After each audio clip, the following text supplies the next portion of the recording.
Naveed Razi here with TheFinalPoint.com. The Dallas Mavericks win 106-95 over the Miami Heat. Caron Butler, the leading scorer for Dallas, with 23 points, with Dirk Nowitzki adding 22 of his own. The Miami Heat are not looking like a very good basketball team right now, losing 4 of their last 5 games for an overall record of 9-8. Now, the players held a private players-only meeting after the game. We'll talk to LeBron James Dwyane Wade, and we'll take you in the Mavericks locker room, talk to Dirk Nowitzki, Caron Butler, and Jason Kidd. A little bit relieved after this game. You didn't have to do everything, carry all the weight. You had some help up from Caron and some other guys. Yeah, a great team effort. I didn't obviously have a lot left in the tank after 4 and 5, but guys were great. Caron made some big plays, some big shots, some big cuts down the middle, and you know, our defense was solid again. You know, give up whatever 42% shooting.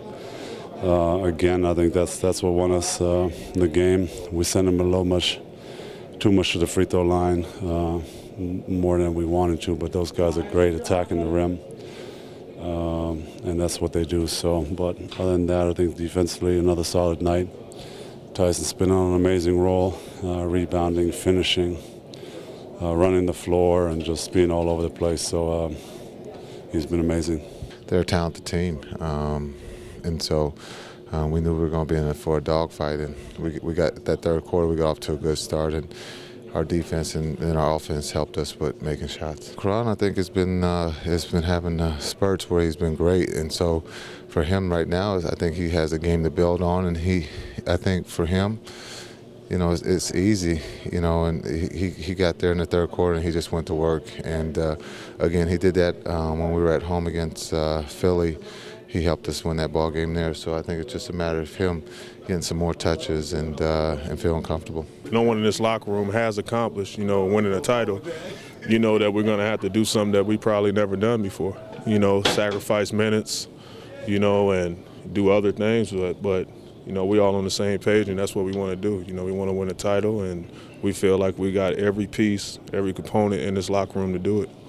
Yeah, I mean, definitely a big and fun week. I mean, if you would have told me before that we were going 4-0 this week, I don't know if I would have believed that it was a fun week. But, you know, the games keep coming from here on out. We had a kind of, you know, spread out schedule early in the season where we had a lot of 2 days in between, and now they just keep coming. So just got to keep being ready.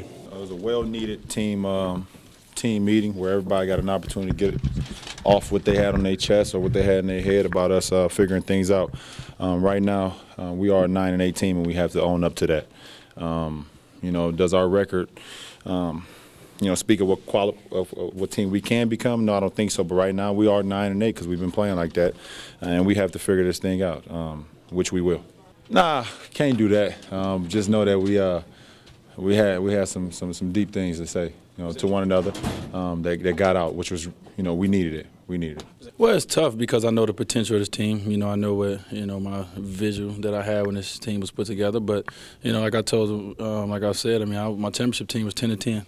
You know, I've been a part of, you know, of it when it's great, and I've been a part of, you know, in Miami when it's, you know, not so great.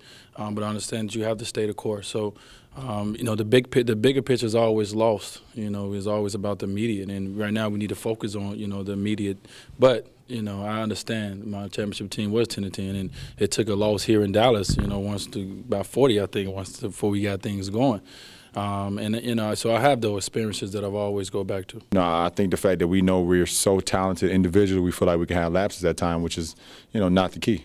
You know, so we're looking forward to to this next stint, and we're gonna try to put this behind us. I never would put anything on a coach, win, lose, or draw, because, you know, they can give us a game plan, but they're not on the court playing.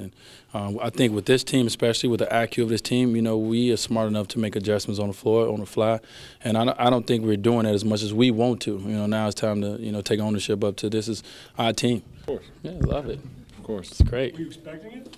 Well, I mean, of course. I mean, win, lose, or draw, people was gonna say if we was 17-0, they should be 17-0, and you know, if we was 0-17, they'll love it too. So it's not the end of the world for us, but we know we can play better. I mean, we are our own critics at this point. I mean, we 9-8, and the crazy thing is, in the Eastern Conference, I mean, 5th seed, 6th seed, I don't know. The 2-game winning streak, you'd be the 3rd seed or 2nd seed in the Eastern Conference.